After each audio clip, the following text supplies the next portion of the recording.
I hate that no matter how wrong a person might be, if they are British, they always sound smart and right, especially over an American. I just love the way they talk, you know? They'll end questions that they know the answer to with, isn't it? This is very obvious, isn't it? Like this way that they'll like dunk on you at the same time that they're correcting you. But your meandering life is just a stupid fucking waste of time, isn't it? I also love how they always say, do you know what I mean? It's just, it makes everything sound better. It puts a fine point on everything, you know what I mean? Americans are the dumbest fucking people in the world, do you know what I mean? It's just such a great sentence ender because it makes you think subconsciously you should be agreeing. Dude, we are the dumbest people on earth. I do know what you mean. I also notice that often when they're debating someone, they won't yell. I will go full white trash honey boo boo mama screamer, while British people will be like, and that's the rebuttal. Bro, they will tell you what a dumb fuck they think you are just with their eyes. I'm not being a dick either. I am being 100% serious. I actually feel like it's kind of unfair because as somebody who talks like this from this part of the world, nah brah, you're just never gonna sound as serious as them. Things that would shock the Americans about the UK Christmas edition. Let's get into it. First and foremost, Merry Christmas. It's not a thing here. Nobody says Merry Christmas. I've been here 10 years. I've never heard Merry Christmas. All of the cards say Happy Christmas. So they all say Happy Christmas here. Nobody is actually saying Merry Christmas. It just doesn't exist. If you said it, nobody would even know really what you meant. Why are you saying Christmas is merry? Who's merry? So it's all Happy Christmas. Secondly, nobody here says Santa Claus. Just not a thing. So everybody here says Father Christmas. It's always been Father Christmas. It'll always be Father Christmas. If you say Santa Claus, people just really think they know what you're talking about, but you're just seen as being thick or being, you know, a bit silly. So nobody here would actually say Santa Claus. Christmas trees. Now this is really interesting. Nobody in the UK actually has real Christmas trees. It's all fake trees. I tried to get a real tree the first year I was here, and this doesn't exist. There are no Christmas tree farms. There's not a place where you can actually buy a real Christmas tree. They're all fake. I don't know what that's about. I think that's probably because they're more in tune with the environment and just don't believe in cutting down trees. But yeah, all fake trees. To know why Americans hate British food? Because I would rather eat baked beans every night of the week before I ate some of the food I saw being served up on Thanksgiving. I love you guys, right? But I have questions. I have quite a few questions. So question number one, why do Americans like including ranch or mayonnaise in just about everything? Question two, what is Cool Whip? And why don't you guys use fresh cream or make a custard? Something like that. Question three. You guys seem to really like cooking with soups. I don't mean cooking a soup, I mean using tin soup as a sauce. Question number three would be, why is the secret ingredient in something nearly always marshmallows or raisins or both? And that doesn't seem to apply to, say, just desserts. It also seems to apply to savoury things as well. I will give credit where credit is due.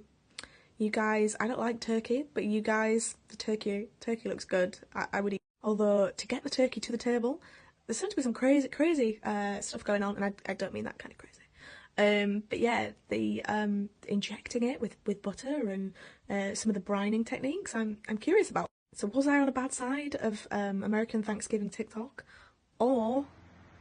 And I haven't even gone into the Jello salads and some of the crazy things.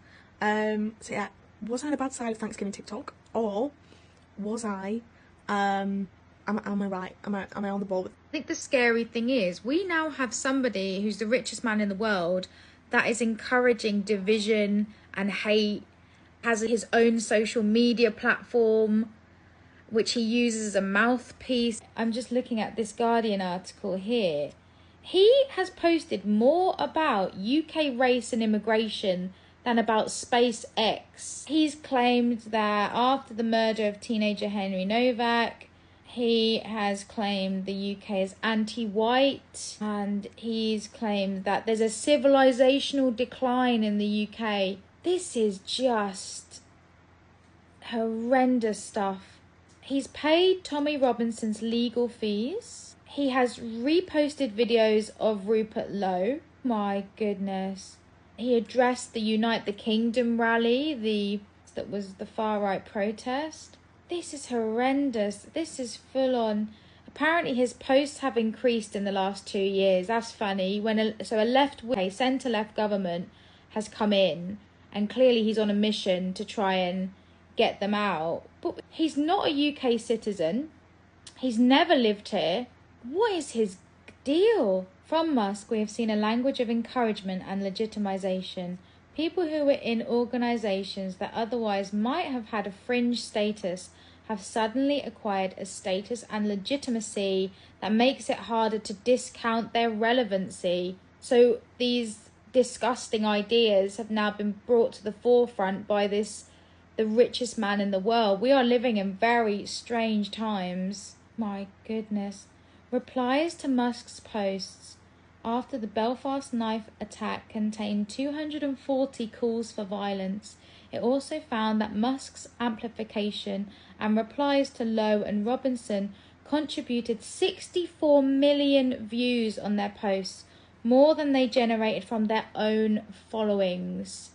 Horrendous. This is terrifying. He said, whether you choose violence or not, violence is coming to you. You either fight back or you die. Someone is going to listen to that, and they're going to be convinced there's some people that look different for them are out to get them. This is terrifying.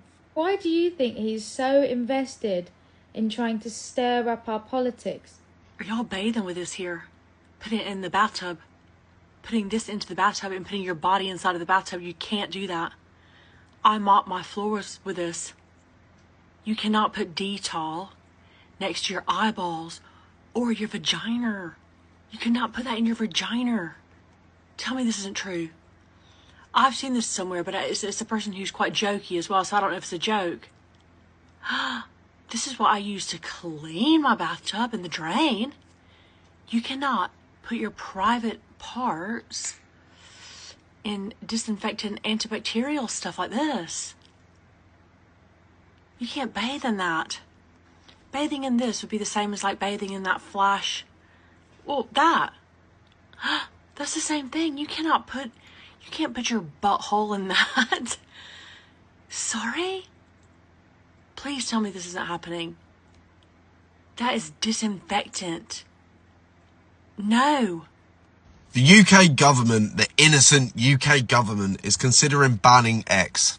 Now, they're saying it's because of what Grok can do, where it can remove clothes of people, and don't get me wrong, that is sick and twisted, and Elon Musk and the people in charge of making Grok need to get that sorted, because that's just fucking weird.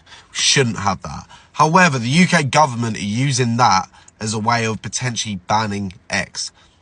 A little bit like the Online Safety Act, where they used children watching porn as a way of, you know, bringing in this Online Safety Act. Of course, it's led to many other ways of using it. Now, if he goes ahead and bans X, there is going to be some serious repercussions. This is what Congresswoman Anna Paulina Luna had to say. If he does this, we will not only sanction Starmer, but Britain as a whole. Great. Starmer should reconsider this course of action, or there will be consequences.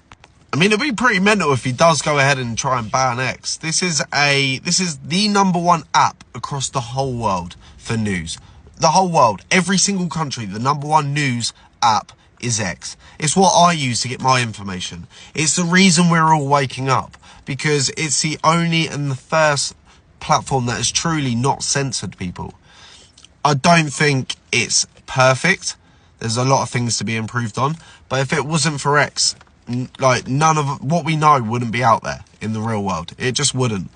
Let me know what you think. Do you think Starmer will go ahead and ban X, or do you think it's a little bit too much of a step too far? Because there will be repercussions, there will be consequences, and it won't look very good on the world stage now, would it? Okay, if you're an American, I'm about to do you a huge favor. This is just like a PSA out of the kindness of my heart.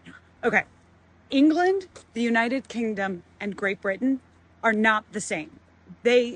sometimes they can be used interchangeably, but they actually can't. They're like not the same thing. And I will walk you through it in the simplest way possible. So, England is a country. There are 4 countries that make up the United Kingdom: England, Scotland, Wales, and Northern Ireland. 4 countries make up the United Kingdom. 3 of those countries, England, Scotland, and Wales, are on one island. That island is called Great Britain. Northern Ireland is on a different island. It is on the island of Ireland with the Republic of Ireland. Both of those islands, all of it is the British Isles, but like you're never gonna really use that. Okay, I felt like I should draw a diagram. So here is England, Scotland, and Wales. They're on the island of Great Britain. Those 3 countries in Northern Ireland are all the UK. Northern Ireland is on Ireland, the island, along with the Republic of Ireland, and all of that is the British Isles. 3 dumbest things I've had said to me as a British person who goes to school or college in the United States. Number 1, I had a person come up to me and say, considering that I'm European, my English is really good. And when I told them that that was because I'm from England, they said, yeah, but his friend is European and he speaks way worse English than I do. And his friend was from France. Number 2, a lot of Americans get the Australian and English accent mixed up, which doesn't make sense, but like if you're not used to accents, fair enough. But one time when someone asked me, oh, you're from the UK, so that's like Australia, right? And I said, no, that's like the UK. She then said, are those 2 things not the same thing? Number 3, when I told my friend that I lived in a village, I had to then convince him for the next hour that a village is not just from Minecraft, and I wasn't messing with him that villages actually existed in the outside world. You know, British people drink water differently than the rest of us. I knew they were weird about food, but I didn't know they were weird about water. This is a glass cup, okay? So that you can see it, there's water in it. I'm gonna drink this like myself. Boom, drank it. Guess how British people drink water? Out of bowls. And they don't drink it like this, not like Beauty and the Beast when he's like, they don't do that, no. They stick their faces in the water and just drink it. I'm gonna try it. Why am I nervous about this? Oh, wow, that was something. I need a towel, hold on.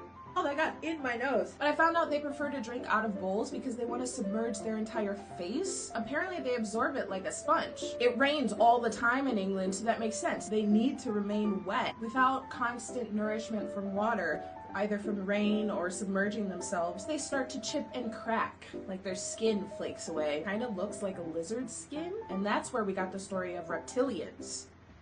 Be so for real right now. Be so for real. Okay, I'm going to hum a very famous nursery song. Ready? Let's go.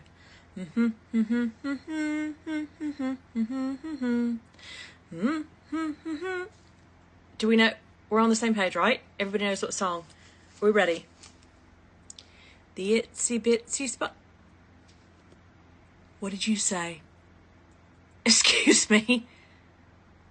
What? Be so for real. It is 1000% the itsy bitsy spider. Y'all be so for real. Who's saying itsy wincy? The spider's not wincing. What's he wincing about?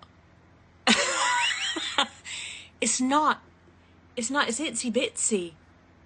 He's itty bitty. You wouldn't say itty wincy. Oh, I'm gone.